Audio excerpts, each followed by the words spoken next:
नमस्कार आप सभी का। मैं हूं शशांक किशोर शर्मा और आज हमारे साथ हैं भोजपुरी इंडस्ट्री के जाने माने कलाकार, सुपर स्टार जिसको हम कहते हैं, दिग्गज कलाकार दिनेश लाल यादव उर्फ निरहुआ। सबसे पहले निरहुआ जी, आपका बहुत बहुत स्वागत है हमारे अखबार 6011 टाइम्स, जो प्रिंट मीडिया और डिजिटल मीडिया दोनों पर है। अच्छा, और सभी दर्शकों को प्रणाम करता हूँ। जी जी, दिनेश जी काफ़ी व्यस्त समय में समय निकाल के हम लोग को समय दिए हैं और हम लोग इस समय सेट पर ही हैं। सेट पर शूटिंग चल रही है, सेट पर हम लोग इस समय इंटरव्यू ले रहे हैं दिनेश जी का।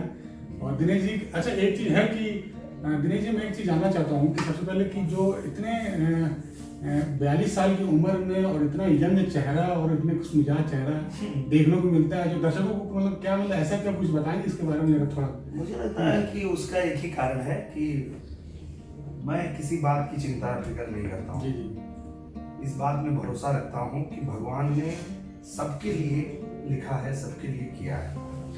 जो मेरे हिस्से का है मुझे मिलेगा, जो मेरे हिस्से का नहीं है दुनिया की कोई ताकत मुझे दे नहीं पाएगी, और जो भगवान मुझे देगा उसे कोई ले नहीं पाएगा।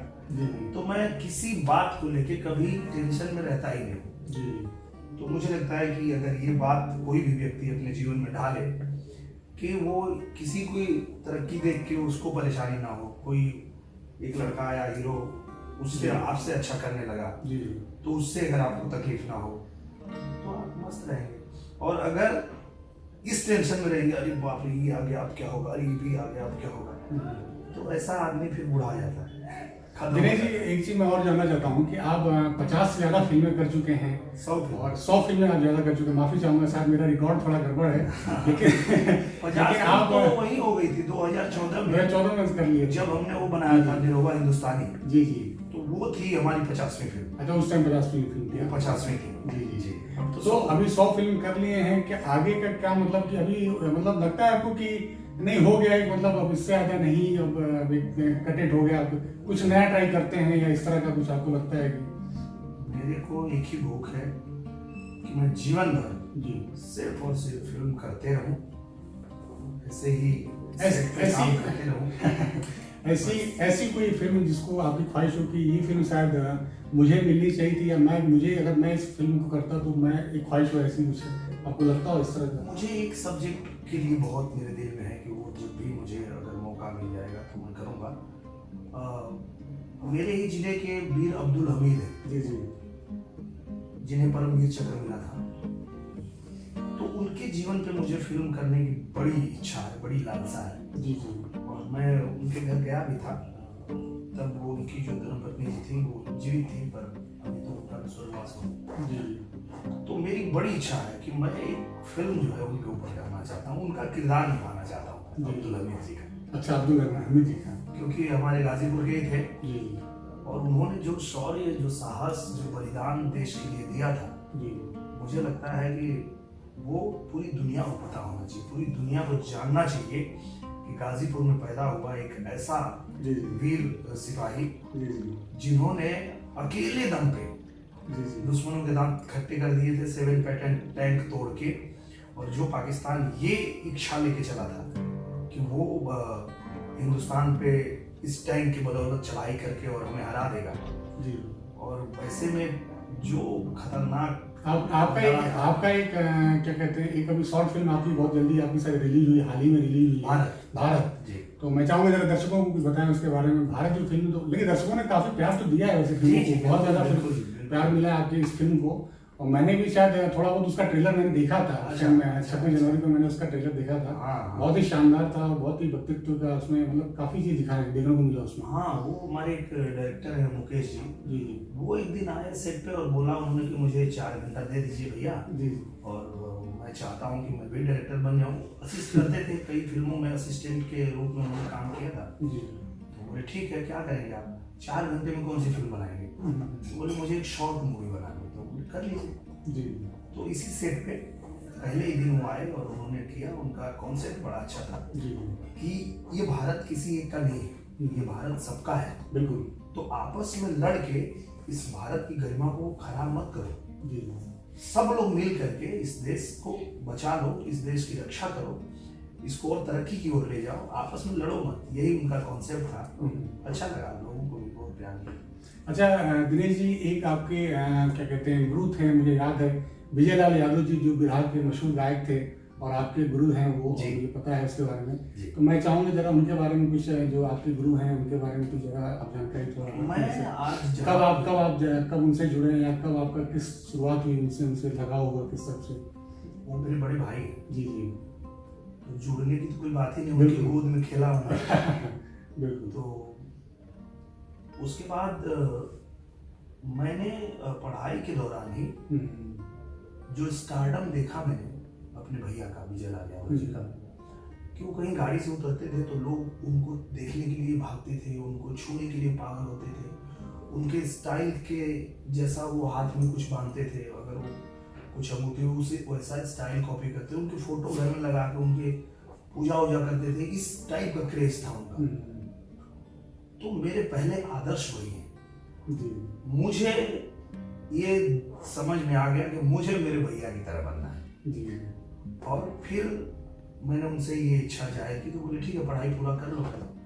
पढ़ाई कंप्लीट करने के बाद फिर मैं गायकी करने लगा। फिर उन्होंने मुझे एल्बम में गवाया और फिर धीरे धीरे स्टेज शो भी मैं करने लगा। बचपन में आप, मुझे जहाँ तक पता है कि आप शायद भैंसों पे शायद बैठ के भी आप गायन बचपन में गाया करते थे। बिल्कुल। जैसा कि मुझे पता चला है ऐसा कुछ, ये सही बात है क्या?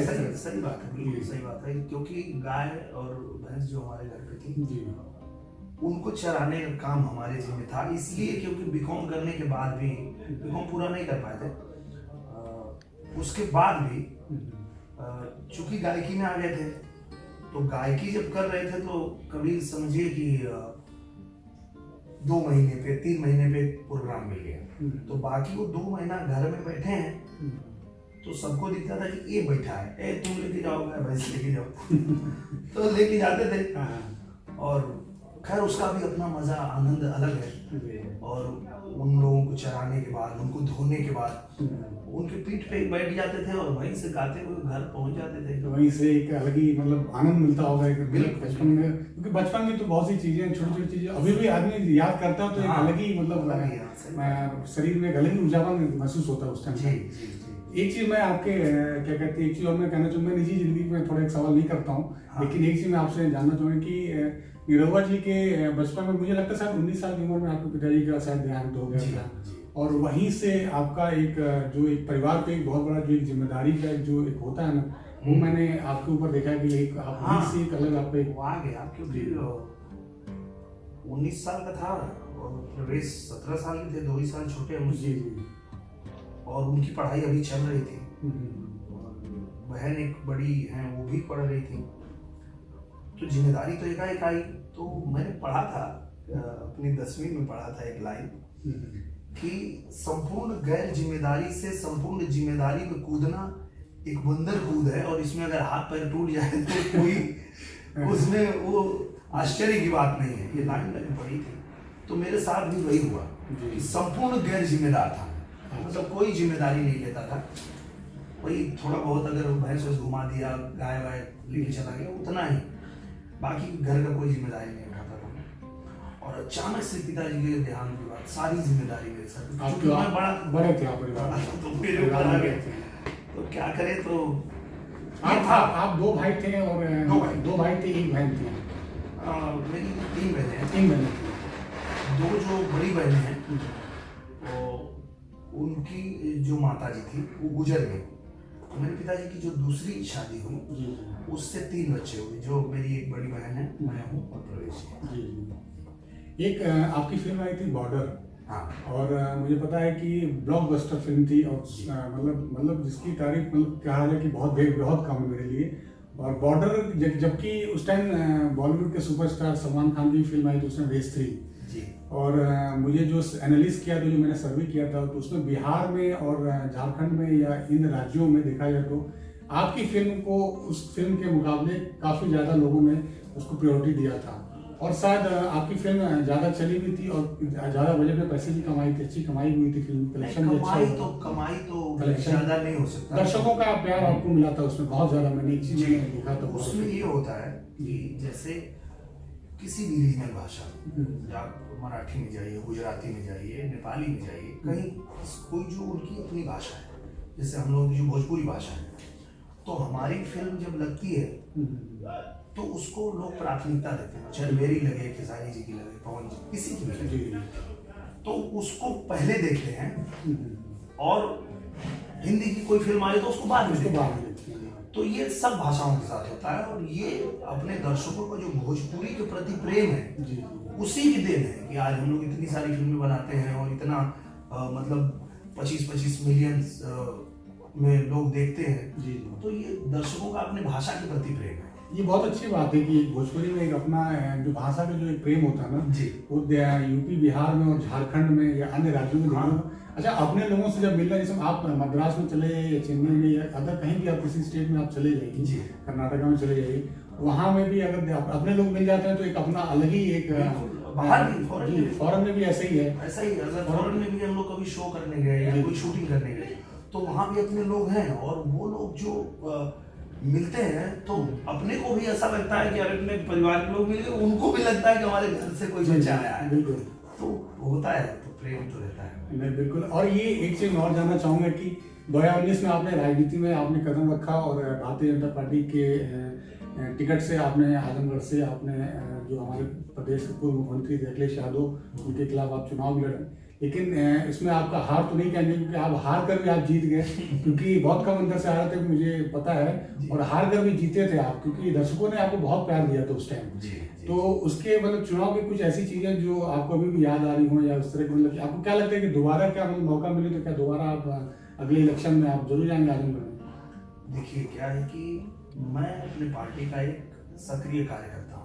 भारतीय जनता पार्टी की जो विचारधारा है, उस विचारधारा से मैं बहुत प्रभावित हूँ, क्योंकि मैं भी अपने जीवन में अपने राष्ट्र को सबसे ऊपर रखता हूँ। और मुझे लगता है कि भारतीय जनता पार्टी वो पार्टी है जो पार्टी से ऊपर, दल से ऊपर देश को रखती है। बिल्कुल, देश सबसे ऊपर है, बाकी सब ठीक है। और वो विचारधारा मुझे पसंद है, और इस वजह से मैंने भारतीय जनता पार्टी ज्वाइन किया। अब भारतीय जनता पार्टी ने मुझे चुनाव लड़ने का मौका दिया तो मैं चुनाव लड़ा। अब अगर भारतीय जनता पार्टी को, मेरी पार्टी को लगेगा कि इनको कहीं चुनाव लड़ाना चाहिए तो मैं लड़ूंगा, उनको लगेगा प्रचार करना चाहिए तो मैं कर रहा हूँ। हर राज्य में जहाँ भी चुनाव होता है वहाँ मेरी ड्यूटी लगती है और मैं जाता हूँ। तो वो पूरी तरह से डिपेंड करता है पार्टी के ऊपर, वो मेरा काम नहीं है। मैं एक कार्यकर्ता हूँ, अपने मतलब काम को करते हुए, जो मैं फिल्म, मेरा मुख्य मेरा काम है फिल्म करना, तो वो मैं करता हूँ, लेकिन उसके अलावा जब भी पार्टी जो आदेश देगी वो करूँगा। बिल्कुल। ये थे हमारे साथ भोजपुरी सिनेमा के दिग्गज कलाकार सुपरस्टार दिनेश लाल यादव जी, जिन्होंने बहुत ही महत्वपूर्ण समय दिया हमें। दिनेश जी, आपका बहुत बहुत धन्यवाद। बहुत बहुत नमस्कार आपका। सबको बड़ा थैंक यू।